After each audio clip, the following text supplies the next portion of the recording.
구약성경 496쪽 사무엘하 19장 31절로 38절 말씀 제가 받들어 읽겠습니다. 길르앗 사람 바르실레가 왕이 요단을 건너가게 하려고 로글림에서 내려와 함께 요단에 이르니 바르실레는 매우 늙어 나이가 80세라. 그는 큰 부자이므로 왕이 마하나임에 머물 때에 그가 왕을 공궤하였더라. 왕이 바르실레에게 이르되 너는 나와 함께 건너가자. 예루살렘에서 내가 너를 공궤하리라. 바르실레가 왕께 아뢰되 내 생명의 날이 얼마나 있어없겠기에 어찌 왕과 함께 예루살렘으로 올라가리이까. 내 나이가 이제 80세라. 어떻게 좋고 흉한 것을 분간할 수 있사오며 음식의 맛을 알 수 있사오리이까. 이 종이 어떻게 다시 노래하는 남자나 여인의 소리를 알아들을 수 있사오리이까. 어찌하여 종이 내 주 왕께 아직도 누를 끼치리이까. 당신의 종은 왕을 모시고 요단을 건너려는 것뿐이거늘 왕께서 어찌하여 이 같은 상으로 내게 갚으려 하시나이까. 청하건대 당신의 종을 돌려보내옵소서. 내가 내 고향 부모의 묘 곁에서 죽으려 하나이다. 그러나 왕의 종 기맘이 여기 있사오니 청하건대 그가 내 주 왕과 함께 건너가게 하시옵고 왕의 처분대로 그에게 베푸소서 하니라. 왕이 대답하되 기맘이 나와 함께 건너가리니 나는 네가 좋아하는 대로 그에게 베풀겠고 또 네가 내게 구하는 것은 다 너를 위하여 시행하리라 하니라. 아멘.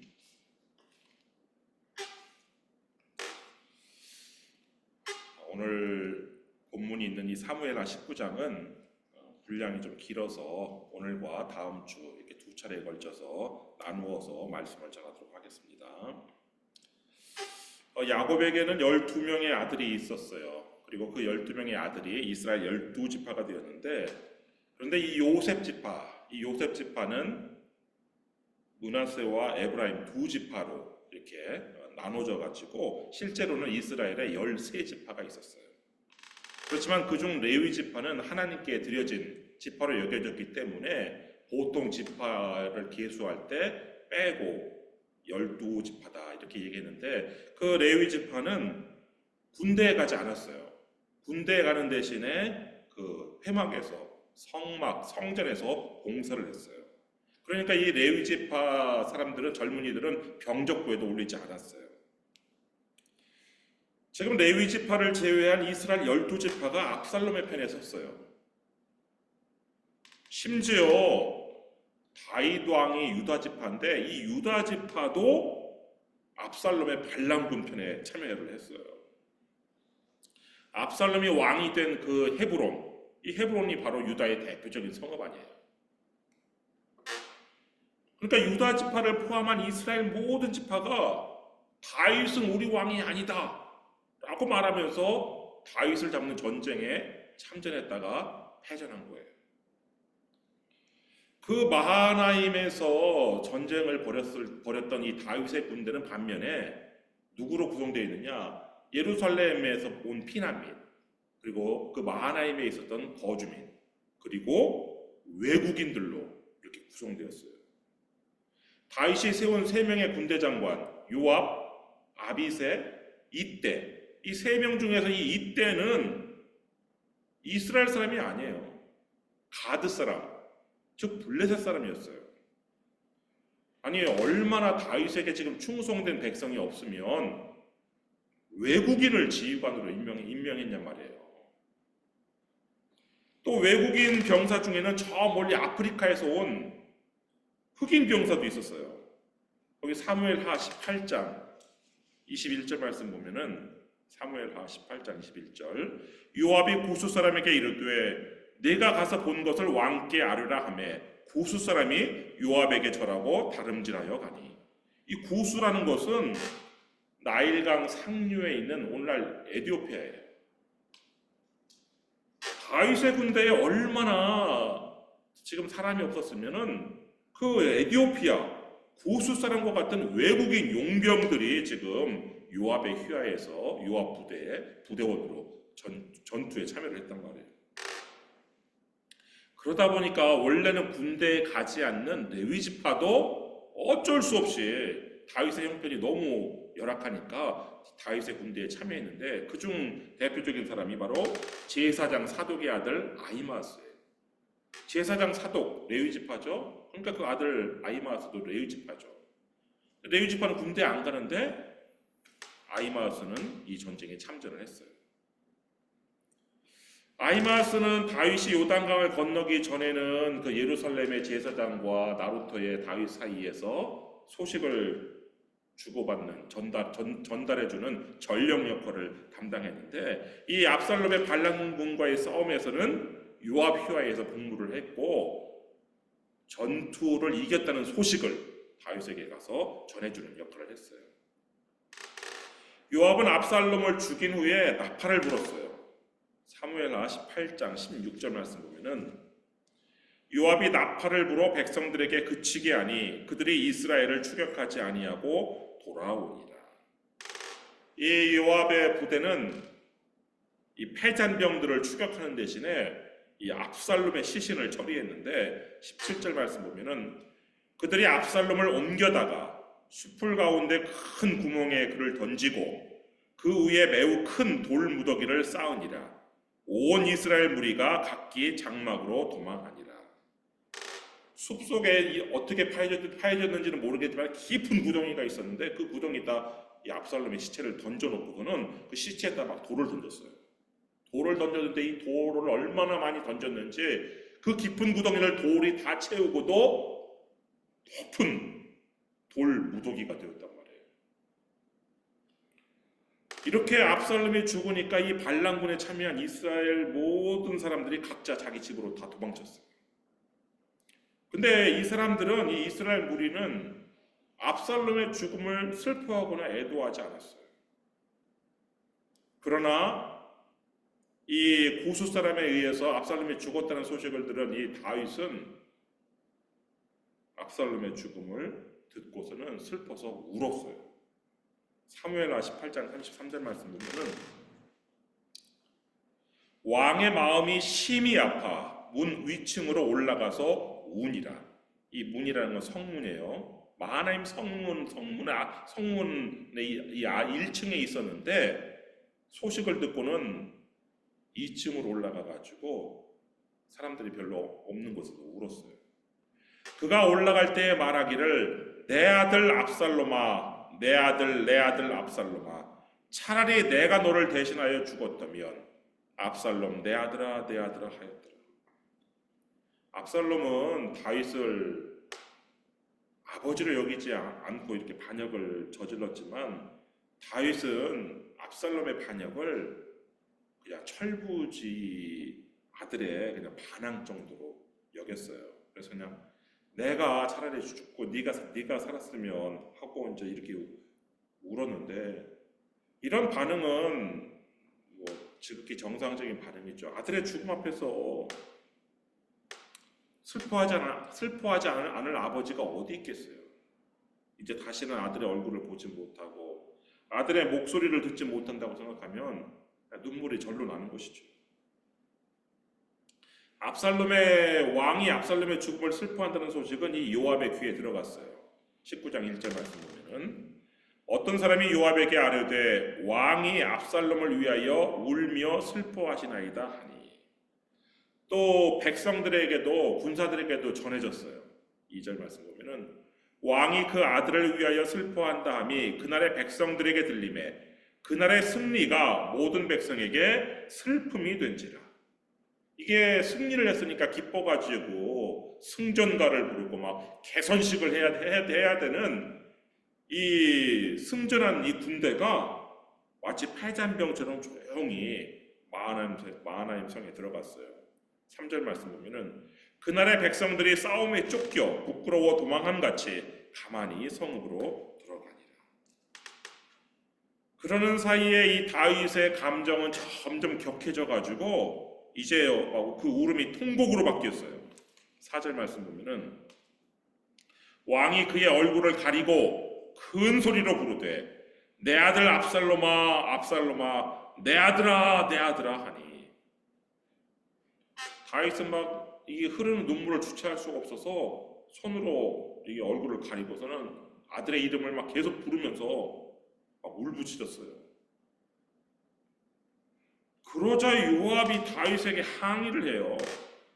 5절 말씀 보면은 요압이 집에 들어가서 왕께 말씀드리되 왕께서 오늘 왕의 생명과 왕의 자녀의 생명과 처첩과 비빈들의 생명을 구원한 모든 부하들의 얼굴을 부끄럽게 하시니. 요압은 지금 왜 목숨을 걸고 싸운 이 부하들을 고개 숙이도록 만들었냐, 이렇게 지금 항변을 했어요. 그리고 다윗을 비난해요. 6절 말씀 보면은 이는 왕께서 미워하는 자는 사랑하시며 사랑하는 자는 미워하시고 오늘 지휘관들과 부하들을 멸시하심을 나타내십니다. 오늘 내가 깨달으니 만일 압살롬이 살고 오늘 우리가 다 죽었다면 왕이 마땅히 여기실 뻔하였나이다. 지금 다윗에게 압살롬이 살고 부하들이 죽는 것을 기뻐했을 것이라고 이렇게 다윗을 비난했어요. 나아가서 다윗을 협박을 하는데 7절 말씀 보면은 이제 곧 일어나 나가 왕의 부하들의 마음을 위로하여 말씀하옵소서. 내가 여호와를 두고 맹세하옵나니 왕이 만일 나가지 아니하시면 오늘 밤에 한 사람도 왕과 함께 머물지 아니할지라. 그리하면 그 화가 왕이 젊었을 때부터 지금까지 당하신 모든 화보다 더욱 심하리이다 하니. 지금 여기서 이렇게 압살롬의 죽음을 슬퍼하고 있으면 오늘 밤 내가 모든 부하들을 다 데리고 당신을 떠날 것이다. 그러면 당신이 젊었을 때부터 지금까지 당한 화보다 앞으로 더 큰 화가 기다리고 있을 것이다. 이런 식으로 협박을 했어요. 여러분, 요압의 이런 말과 태도 어떻게 생각하세요? 틀린 말은 아닐 수 있어요. 틀린 말은 아닐 수 있어요. 맞는 말일 수 있어요. 근데 요압은 지금 압살롬을 죽이지 말고 생포하라는 다윗의 왕의 명령을 따르지 아니하는 항명죄를 지었어요. 전쟁 때 항명하는 전시항명죄는요, 즉결 처분이에요. 그러니까 요압은 지금 죽을 죄를 지은 상태인데 아주 뻔뻔하게 나타나가지고 지금 아버지로서 아들의 죽음을 슬퍼하는 이 다윗을 막 비난하고 협박까지 한 거란 말이에요. 이쯤 되면 이 요압은 지금 이 다윗을 왕으로 여기지 않는 것 같아요. 자신의 윗사람으로 여기지 않는 것 같아요. 요압이 제 멋대로 사람 죽인 거는 이번에 처음이 아니에요. 사울 왕조의 그 군대 장관 아브넬이 이 유다하고 다윗이 다스리는 유다하고 그 사울 왕조의 이스라엘하고 연합을 준비하기 위해서 다윗을 만나러 헤브론으로 온 적이 있었어요. 그때도 이 요압은 아브넬을 첩자로 몰아서 지 멋대로 죽였어요. 그때 다윗이 이렇게 한탄했어요. 사무엘하 3장 39절 말씀 보면 내가 기름 부음을 받은 왕이 되었으나 오늘 약하여서 스루야의 아들인 이 사람들을 제어하기가 너무 어려우니 여호와는 악행한 자에게 그 악한 대로 갚으실지로다 하니라. 이 요압을 그때부터 제어하기가 너무 어려웠는데 이 요압은 아주 끝까지 이 다윗의 통제권 바깥에서 제멋대로 행동을 했어요. 이번에도 다윗은 이 역센 요압을 제어하지 못하고 요압이 지금 하라는 대로 그냥 무력하게 자식 잃은 슬픔을 속으로 감추고 일어나 나갔어요. 8절 말씀 보면은 왕이 일어나 성문에 앉음에 어떤 사람이 모든 백성에게 말하되 왕이 문에 앉아 계신다 하니 모든 백성이 왕 앞으로 나아오니라. 이스라엘은 이미 각기 장막으로 도망하였더라. 왕이 2층에서 1층으로 성문에 내려가서 앉았고 이 백성들은 왕 앞으로 나왔어요. 그런데 그 이후에 어떤 일이 일어났는지 성경은 침묵하고 있어요. 요압의 지시대로 이 다윗이 부하들의 마음을 위로해서 말을 했는지. 근데 지금 부하들의 마음을 위로할 것이 뭐가 있었을까요? 승리를 했는데. 근데 요압은 지금 그런 위로받아야 된다는 그런 생각을 갖고 있었다는 것이 특이한데, 아니면 반대로 이 부하들이 아들을 잃은 다윗의 마음을 위로했는지 우리는 몰라요. 그러나 분명한 것은 이제 전쟁이 끝났으니까 다시 집으로 돌아가기를 바라는 이 마음은 그건 분명했어요. 그래서 이 다윗과 부하들은 마하나임에서 예루살렘으로 이제 돌아갈 준비를 하는데, 문제는 요단강을 건너야 된다는 거예요. 지금 1만 명이 넘는 사람들이잖아요. 남자 군인들만 1만 명이란 말이에요. 그럼 여자들과 아이들까지 수만 명에 이르는데 그 수만 명의 사람들이 요단강을 건너갈 배가 없어요. 요단강을 건너기 위해서는 뭐 돛담배든 뭐 나룻배든 뭐 큰 배든 뭔가 배가 필요한데 다윗에게는 지금 배가 없단 말이에요. 근데 다윗의 귀에 반역자들이 자기들끼리 하는 말이 들려왔어요. 9절 말씀 보면은 이스라엘 모든 지파 백성들이 변론하여 이르되 왕이 우리를 원수의 손에서 구원하여 내셨고 또 우리를 블레셋 사람들의 손에서 구원하셨으나 이제 압살롬을 피하여 그 땅에서 나가셨고. 아니, 지금 얼마 전까지 다윗은 우리 왕이 아니다, 우리의 왕은 압살롬이다 라면서 다윗을 잡아 죽이겠다고 지금 모였던 사람들이 이제는 다윗을 왕이라고 불러요. 왕이라고 호칭하면서 다윗 왕한테 받은 은혜를 이야기하는 거예요. 그리고 이 반역자들이 다윗을 다시 왕궁으로 도로 모셔오자고 지금 얘기를 하는데, 10절 말씀 보면은 우리가 기름을 부어 우리를 다스리게 한 압살롬은 싸움에서 죽었거늘 이제 너희가 어찌하여 왕을 도로 모셔올 일에 잠잠하고 있느냐 하니라. 이런 이야기가 다윗의 귀에 들려왔어요. 아니, 그래도 한때 잠시나마 자기들이 기름 부어서 왕으로 추대했잖아요, 압살롬을. 근데 그 압살롬이 죽었잖아요. 그럼 애도의 기간이 필요한 거 아니에요, 적어도. 일주일이든 뭐 한 달이든 애도의 기간이라는 게, 왕이 자기들이 기름 부어 세운 왕이 죽었으니까. 근데 지금 압살롬이 죽자마자 이렇게 태도와 자세를 싹 바꿔요. 이런 이 반역자들의 행태가 이 다윗에게 매우 역겨웠을 거예요.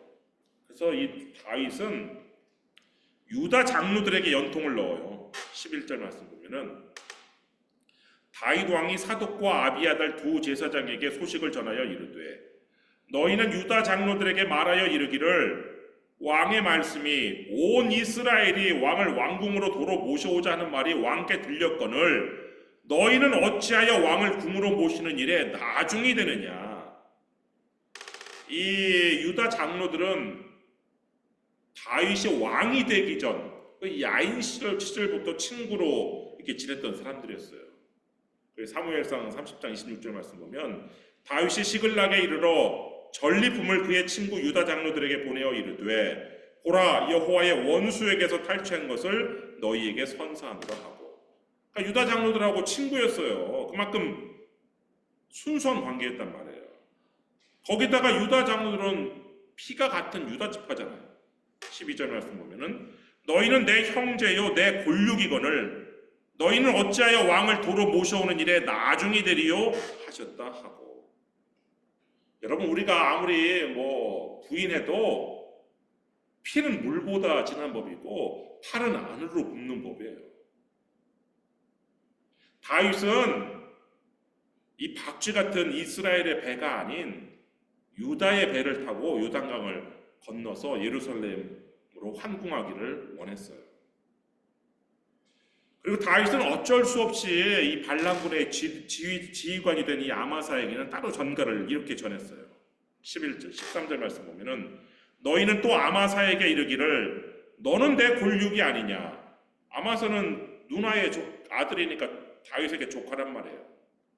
너는 내 골육이 아니냐. 내가 요압을 이어서 항상 내 앞에서 지휘관이 되지 아니하면 하나님이 내게 벌 위에 벌을 내리시기를 바라노라 하셨다 하라 하여.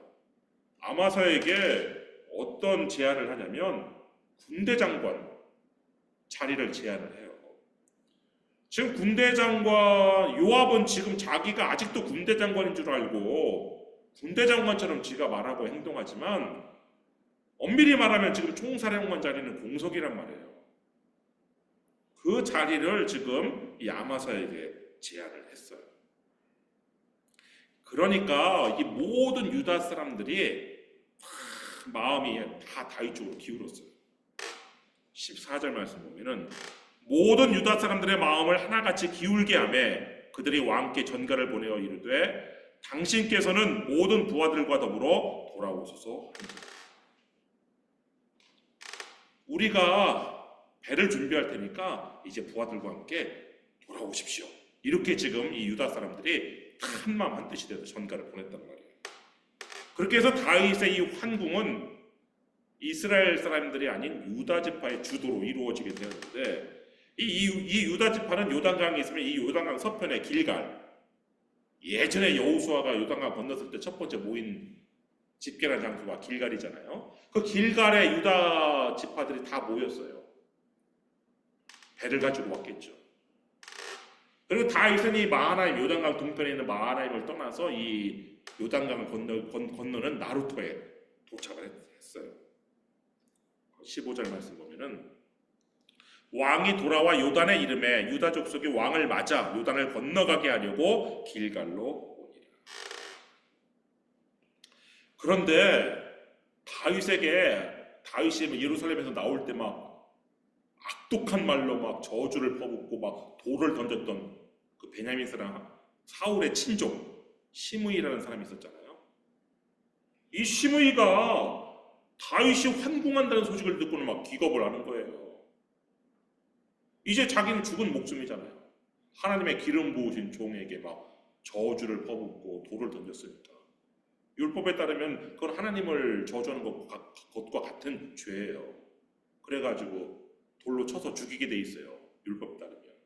이 시므이는 다윗이 다시 못 돌아올 줄 알았거든요. 이렇게 끝날 줄 알았는데 다윗이 환궁한다는 소식을 들으니까 기겁을 해가지고 이 시므이도 역시 박쥐처럼 행동을 하는데 다윗 왕을 모시러 가는 그 길갈로 가는 유다 사람들에게 자기는 유다 사람도 아닌데 베냐민 사람인데 거기에 싹 합류를 했어요. 16절 말씀 보면은 바울임에 있는 베냐민 사람 게라의 아들 시므이가 급히 유다 사람과 함께 다윗 왕을 맞으러 내려올 때에 여러분 시므이의 이런 행동은 마치 일제시대 때 제일 먼저 막 창씨개명을 하고서는 옷도 기모노로 일본 옷으로 갈아입고 막 독립운동가들 못 살게 굴었던 그런 친일파 놈이 갑자기 일제가 패망하니까 한복으로 갈아입고 한손에 태극기를 흔들고 막 대한독립 만세 막 목청을 다해서 막 그렇게 외쳤던 그런 어떤 사람과 좀 비슷한 태도예요 지금. 아니 다윗이 왕궁에서 쫓겨나가지고 갈 때는 막 그렇게 하더니 이제 다시 돌아온다니까 지금 이렇게 싹 태세를 그냥 이렇게 전환을 하는 거예요. 시므이는요 유다 사람들처럼 배를 준비했어요. 자기도 18절 말씀 보면은 왕의 가족을 건너가게 하며 왕이 좋게 여기는 대로 쓰게 하려 하여 나룻배로 건너가니 왕이 요단을 건너가게 할 때에 게라의 아들 시므이가 왕 앞에 엎드려. 이 유다 지파가 준비한 그 배들은 그 왕의 부하들 군인들을 이렇게 하는 그런 초점이 있었다면 그 틈을 타가지고 이 시므이는 왕의 가족을 태우는 배를 준비했어요. 그리고서는 이 유다 지파는 그 요단강 건너지 않고 그 길갈에 모여 있는데 이 시므이는 요단강을 건너가가지고 다윗을 찾아갔어요. 그리고는 다윗 앞에 납작 엎드려서 용서를 빌었어요. 19절 말씀 보면 왕께 아뢰되 내 주여 원하건대 내게 죄를 돌리지 마옵소서. 내 주 왕께서 예루살렘에서 나오시던 날에 종의 패역한 일을 기억하지 마시오며 왕의 마음에 두지 마옵소서. 여러분, 시므이가 이렇게 지금 다윗 앞에 엎드려서 지금 내게 죄를 돌리지 마옵소서. 그러니까 용서해 달라는 거잖아요. 자기가 지었던 그 흉악한 죄를 패역하게 행동하고 말했던 것들을. 근데 이게 진짜 진심일까요? 우리 누가 나 잘못했습니다라고 했을 때 그게 진심인지 아니면 그냥 쇼인지 우리가 구별을 해야 되는데, 이 시므이는 진심이 아니었던 것 같아요. 왜냐? 그럴 것 같았으면 베냐민 사람 1000명을 데리고 오지 말았어야죠. 근데 이 시므이는 혼자 온 게 아니에요. 누구를 데리고 왔냐? 베냐민 사람 1000명을 데리고 왔어요. 17절 말씀 보면은 베냐민 사람 1000명이 그와 함께하고 시므이랑 함께하고 사울 집안의 종 시바도 그의 아들 15과 종 20명과 더불어 그와 함께하여 요단강을 밟고 건너 왕 앞으로 나아갑니다. 지금 베냐민 사람 1000명을 데리고 지금 이렇게 했을 뿐만 아니라 자기가 이 베냐민 사람 1000명을 데리고서 먼저 왕 앞에 나온 것을 내세워요. 여기서 20절 말씀 보면은 왕의 종 내가 범죄한 줄 아옵기에 오늘 요셉의 온 족속 중 내가 먼저 내려와서 내 주 왕을 영접하라이다. 이런 것을 볼 때 이 시므이가 정말 진심으로 회개하고 진심으로 자신의 잘못을 뉘우치고 왕 앞에 지금 무릎 꿇은 게 아닌 것 같아요. 그래서 아비새가요 이렇게 얘기를 해요. 21절과 같이 스루야의 아들 아비새가 대답하여 이르되 시므이가 여호와의 기름 부으신 자를 저주하였으니 그로 말미암아 죽어야 마땅하지 아니니까 하니라. 그러니까 이 아비새는 시므이가 이렇게 하는 게 진심도 아닌 것 같고, 그래서 그 왕을 저주한 죄를 물어서 죽어야 마땅하지 않습니까? 이렇게 다윗에게 이렇게 했는데, 다윗 입장에서 생각해 보세요. 지금 베냐민 사람 1000명 앞에서 어떻게 시므이를 죽일 수 있겠어요? 그러니까 죽이지 못해요. 23절 말씀 보면은 왕이 시므이에게 이르되 내가 죽지 아니하리라 하고 그에게 맹세하니라. 맹세까지 해줬어요. 여러분, 다윗은 지금 힘이 없어서 요압도 시므이도 단죄하지 못했어요. 그러나 다윗은 하나님께 그들을 맡겼고, 나중에 죽기 전에 이 솔로몬에게 이 요압과 시므이의 악행에 대해서, 솔로몬도 이 당시에 뭐 어렵겠죠. 그렇지만 알고 있었겠죠. 아무리 어려도. 그런 그들의 악행에 대해서 상기시켜주고 그들의 죄를 물으라는 유언을 남겼어요. 열왕기상 2장 5절부터 6절 말씀 보면은 스루야의 아들 요압이 내게 행한 일, 곧 이스라엘 군대의 두 사령관 넬의 아들 아브넬과 예델의 아들 아마사에게 행한 일을 네가 알거니와 그가 그들을 죽여 태평시대에 전쟁의 피를 흘리고 전쟁의 피를 자기의 허리에 띤 띠와 발에 신에 묻혔으니 네 지혜대로 행하여 그의 백발이 평안히 스올에 내려가지 못하게 하라.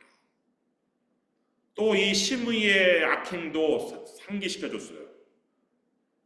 열왕기상 2장 8절 9절 말씀 보면 바울인 베냐민 사람 게라의 아들 시므이가 너와 함께 있나니 그는 내가 마하나임으로 갈 때에 악독한 말로 나를 저주하였느니라. 그러나 그가 요단에 내려와서 나를 영접함으로 내가 여호와를 두고 맹세하여 이르기를 내가 칼로 너를 죽이지 아니하리라 하였노라. 그러나 그를 무죄한 자로 여기지 말지어다. 너는 지혜 있는 사람이므로 그에게 행할 일을 알지니 그의 백발이 피 가운데 스올에 내려가게 하라. 결국 요압과 시므이는요 평안히 죽는 대신에 칼에 맞아서 비참하게 비명 행사를 해요. 여러분, 우리 하나님께서는요 갚으시는 분이에요. 악인에게는 벌로 갚으시고 의인에게는 상으로 갚으시는 분이에요. 당대에 갚지 않더라도 하나님께서는 또 오래 참으시는 그런 분이시기 때문에 사랑이 무한하셔서 당대에 갚지 않더라도 그 자식 때라도 다음 때라도 반드시 갚는 분이세요. 여러분 오직 악을 멀리하시고 의를 행함으로 하나님의 상급을 여러분과 여러분 자녀들이 받으시기를 주님의 이름으로 축원합니다. 기도하겠습니다.